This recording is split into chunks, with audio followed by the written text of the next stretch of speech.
नमस्कार साथियों, आशा करता हूँ आप सभी अच्छे होंगे। एक वो शब्द जो हर किसी एस्पिरेंट को परेशान करता है, एक वो डायरेक्शन जो हमेशा एस्पिरेंट के दिमाग में चलता रहता है कि हमें अपने टाइम को कैसे ट्रैवल बनाएं या टाइम को किस तरीके डिसाइड करें। लेकिन मैं हमेशा कहता हूँ कि टाइम को एक प्रकार से बाउंड नहीं करना चाहिए। कोई भी शरीर हो या कोई जानवर हो या कोई व्यक्ति हो या कोई किसी तरीके से कोई प्राणी भी क्यों ना हो, कोई आदमी बनना नहीं चाहता। इसलिए कभी भी अपने दिमाग को, अपने शरीर को बंधन में मत रखिएगा, लेकिन प्रबंधन में रखिएगा कि मुझे सुबह उठने के बाद जैसे दिनचर्या होती है, क्या क्या करना होता है, वो दैनिक क्रियाएं होती हैं। तो ऐसे ही हमें अपनी दैनिक क्रियाओं में समय को प्रबंधन करना चाहिए कि खाना किस बजे, कितने बजे खाना है। ये ना बना के खाना कब खाना ये हम लोग सेट कर लेंगे, कैसे खाना ही सेट कर लेंगे, तो दिमाग उस पर क्या हो जाएगा, वर्क करना स्टार्ट करेगा। तो हमेशा ये कहता हूँ मैं कि नॉर्मली वे में टाइम मैनेजमेंट करना चाहिए, टाइम टेबल नहीं करना चाहिए। लेकिन होता क्या है, जब हम इस यात्रा की जर्नी स्टार्ट कर लेते हैं तो बड़े बड़े हम लोग यहाँ पे पैराग्राफ बनाते हैं।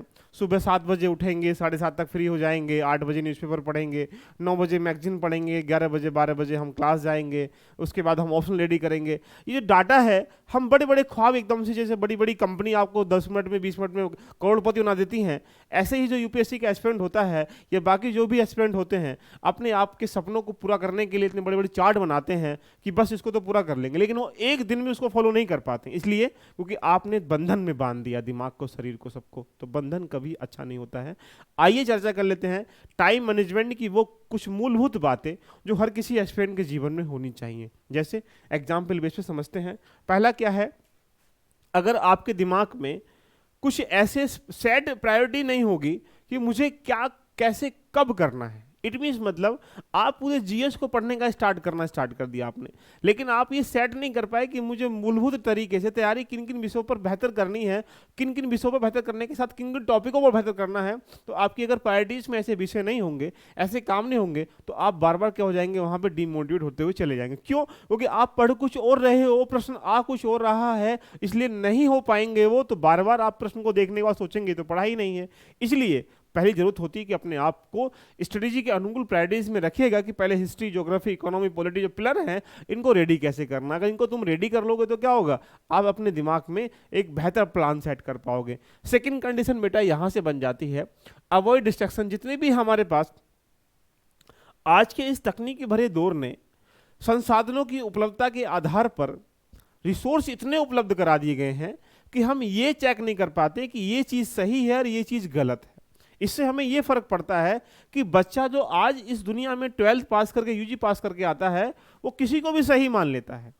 और वो सही मानने की वजह क्या है कि मार्केट में इतना मटेरियल पड़ा हुआ है कि हम ये जज नहीं कर पाते कि ये सही है गलत है। इसलिए उस गलत जो सही होता है वो भी गलत में क्या होता है, वहां पे रिल जाता है। इसका मतलब ये हुआ कि आपके पास जो यहाँ पे डिस्ट्रैक्ट कर रही हैं, सोशल मीडिया की साइडें हो सकती हैं, सोशल मीडिया प्लेटफॉर्म हो सकते हैं, यूट्यूब, फेसबुक, इंस्टा, ये बाकी जो चीज़ें हो सकती हैं।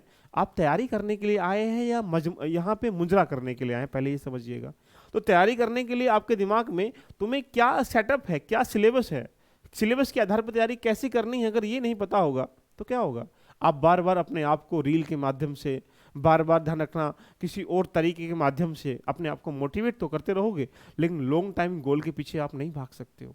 इसलिए गोल सेट होने के बाद आपके पास यहाँ पे जो उसमें आने वाली समस्याएं हैं जो आपको परेशान करती हैं, वो आपके दोस्त हो सकते हैं, वो आपका परिवार हो सकता है, वो आपके पास किताबें हो सकती हैं, वो आपके पास जो यूज़ करने वाली मटेरियल जो सोशल मीडिया है वो हो सकती है। उससे दूर होने का प्रयास करें जिससे कि आप बेहतर रणनीति बना के उस पर काम कर सकें। अगर आप बार बार डिस्ट्रैक्ट हो जाएंगे तो यहाँ पे क्या होगा, आप अपनी तैयारी को बेहतर आयाम नहीं दे पाएंगे। अगला पॉइंट क्या है यहाँ पे, हैव अ शेड्यूल। हमारे पास होता क्या है, हम ख्वाब बड़े देखते हैं, लेकिन ख्वाब बड़ा करने के लिए हमारे पास प्लानिंग छोटी होती है। ठीक है भाई, कर लेंगे यार, अगले साल कर लेंगे, कहीं चले जा रहे हैं क्या। लेकिन जैसे जैसे समय बीतता है वैसे वैसे एनर्जी क्या होती है, लॉस हो जाती है। और एनर्जी लॉस होने के बाद मन भी थोड़ा थोड़ा थकान महसूस करने लगता है। और आसपास का जो समाज है वो तो आपको पता ही है कि क्या चीज़ें कैसे करता है। इसलिए अपने जीवन में शेड्यूल सेट करिएगा कि मुझे 6 महीने में ही करना है, 2 महीने में ही करना है। अगर शेड्यूल सेट नहीं होगा तो हम उसके पीछे रन काम नहीं कर पाएंगे। अगला पॉइंट यहाँ पे क्या, डू नॉट मल्टीटास्क। मानव एक ऐसा प्राणी है, थोड़ी देर में वो आसमान पे बैठ जाता है और थोड़ी देर में वही सोच लेता है कि मैं जीवन में आके बेकार ही रहा। तो यहाँ पे क्या करता है, बार बार अपने आप को मोटिवेट डिमोटिवेट के जो बीच की श्रृंखला है इसमें फंसा लेता है। इसका मतलब है कि आपने क्या किया, मल्टीटास्क ले लिया। जैसे आप स्टूडेंट हैं तो आप सोचते हैं कि हाँ 10 दिन में 5 दिन में हिस्ट्री को भी पढ़ लूंगा, 5 दिन में इकोनॉमी पढ़ लूंगा, 5 दिन में ये पढ़ लूंगा, तुम एक महीने में सब कुछ पढ़ डालते हो। जबकि सच बात तो ये है कि एक पॉइंट भी नहीं पढ़ा जाता है। इसलिए आप अपने जीवन में जब स्टूडेंट हैं तो मल्टीटास्क मत रखिएगा, या आप ऐसे भी रख देते हो, एक तरफ यहाँ पे कुछ और कर रहे हो, एक तरफ आप कुछ और कर रहे हो। कुछ बच्चे ये भी करते हैं कि पहले ये भी कर लें और ये भी कर लें, यानी दोनों हाथों में लड्डू लेने का प्रयास कर लेते हैं। तो जब तक आप मल्टीटास्क रखेंगे दिमाग उसके अनुकूल काम करेगा। इसलिए जीवन में जब तुम एस्पिरेंट हो और तुम्हें लवासना जाना है, तुम्हारी यात्रा लंबी यात्रा है, तो वहां सिर्फ एक टास्क रखिएगा, सिर्फ और सिर्फ वही, तुम नहीं तो कुछ नहीं, बस इतना ही याद रखिएगा। Clear? Next point, set a time limit.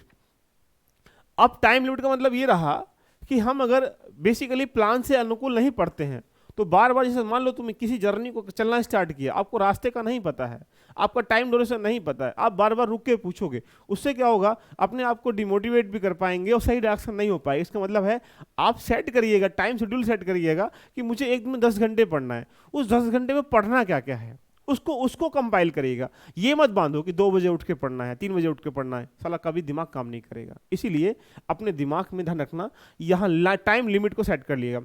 Next point क्या है, ट्रैक योर डे। अपने प्रतिदिन चलने वाले ट्रैक पर आप एनालाइज करिएगा कि मैं आज जिस ट्रैक पर चला हूं कल से वहां थोड़ा बहुत आगे बढ़ा हूं या नहीं बढ़ा हूं। सपोज कर लीजिए आपने एक टॉपिक को पढ़ा, कोई भी टॉपिक पढ़ा, मान लेते हैं राइट्स को पढ़ा, मान लेते हैं, अगर आपने राइट्स को पढ़ा है और राइट्स पढ़ने के बाद भी तुम एमसीक्यूज नहीं कर पा रहे हो, तुम मेंस के क्वेश्चन नहीं कर पा रहे हो, तो राइट्स पढ़ने का फायदा क्या होगा? इसका मतलब है कि तुम्हारा अभी टॉपिक क्लियर नहीं है, इसका मतलब ये हुआ तुम्हारा कंसेप्ट क्लियर नहीं है। इसीलिए अपने ट्रैक को जानने का प्रयास करेंगे, मुझे दिन भर क्या करना है, उसके बाद शाम में एनालाइज क्या करना है। हम आज के समय में जीवन में दूसरे लोगों से यहाँ एक प्रकार से जिम्मेदारी की, उसने हमारी हेल्प नहीं करी, हमने नहीं करी, लेकिन हम अपने ऊपर जिम्मेदारी लेते ही नहीं है कि हमारा ट्रैक गलत था या सही था। इसलिए अपने आज जो ट्रैक ले रखा है, डे का जो यात्रा है, जो जर्नी है, उसको बार बार करते रहिएगा। दूसरी बात, प्लान फॉर नेक्स्ट डे। ये सबसे ज्यादा मेजर सेगमेंट है। अगर आप रात को नेक्स्ट डे का प्लान सेट करके नहीं सोओगे तो क्या होगा, आपका दिमाग उस पर काम नहीं करेगा। हम रात में, अगर हमें सुबह कहीं 4 बजे जाना है, हमने अलार्म लगाया 3 बजे का, तो हमारी आंखें 3 बजे से पहले भी खुल जाती हैं। क्यों? क्योंकि दिमाग में जो कमांड दी थी रात में सुबह जाना है, वो उस पर वर्क कर रहा है। दिमाग कभी सोता नहीं, वो वर्क कर रहा है। तो ऐसे ही जब हम रात को हम तो सेट करके सोएंगे, मुझे ये करना है, ध्यान रखना, दिमाग रात भर उस पर काम करेगा। इसलिए नेक्स्ट डे को प्लान को सुबह उठ के मत बनाइएगा, एक दिन पहले बना के सोइएगा, जिससे कि दिमाग को कमांड मिल जाए, उस पर रात भर वो काम करता रहे। रात भर तुम्हें एनर्जी पैदा करेगा, सुबह उठाएगा, बेटा उठो और तुम्हें पढ़ना है शाम तक, क्योंकि इतना टारगेट तुमने लिया है, ध्यान रखना। तो यहाँ पे नेक्स्ट डे का प्लान सेट करके सोइएगा। नेक्स्ट है over thinking and learn mistake. देखिए, कभी कभी हम लोग क्या गलती करते हैं, हमें जो टॉपिक आता है उसमें अपने होश हवास खो बैठते हैं। और ध्यान रखिएगा, जो प्रश्न आपको आता है वो गलत करके आए तो आपकी असफलता प्रीलिम्स की इसीलिए होती है कि जो आते थे वो गलत हुए, जो नहीं आते वो अलग ही बात है, वो तुमको आते ही नहीं है। इसलिए जरूरी ये है कि जो आपको आता है, ध्यान रखना, वो गलत नहीं होना चाहिए। तो इसलिए ओवर कॉन्फिडेंस में कभी नहीं आना चाहिए, मेरा मानना है। और दूसरी पॉइंट इसमें लिखा है, जो मिस्टेक की बात कर रहा हूँ, कभी कभी हमें सफलता प्राप्त करने के लिए जरूरी नहीं है कि हमें अपनी गलतियों से सीखा जाए। कभी कभी हम आसपास के होने वाली क्रियाओं के माध्यम से भी गलतियां सीख के हम आगे बढ़ सकते हैं। तो कोई आसपास के आपका दोस्त हो, कोई परिचित हो, अगर उस फील्ड में रहा है, उसने गलती की है, तो उससे आप पूछ सकते हैं कि क्या गलती है, जिससे कि आप पहले उसमें सतर्क हो जाएं। इसलिए मैं कहता हूं कुछ ऐसे मेजर सेगमेंट जो आपको टाइम मैनेजमेंट का ढांचा तैयार करेंगे, इन पे अगर आप फॉलो करते हैं तो मैं वास्तविकता के साथ कह सकता हूं कि आप कहीं ना कहीं सफलता की जो यात्रा है, उसकी जो गति है, उसमें तेज कर लेंगे। नेक्स्ट इसमें मैं 10 मिनट का लेके आऊँगा, मेरी कौन कौन सी गलती हुई हैं जिनकी वजह से मैं यहाँ तक की जर्नी को आगे तक लेके आया हूँ, उन पे हम चर्चा करेंगे। बने रहिएगा। चाहते हो इस पॉइंट को समझना, एक बार सभी लोग कमेंट करें और फिर हम उस पर डिबेट करते हैं आराम से, और फिर आपके सामने सेशन को लेके आऊँगा। All the best, love you all, bye bye, take care.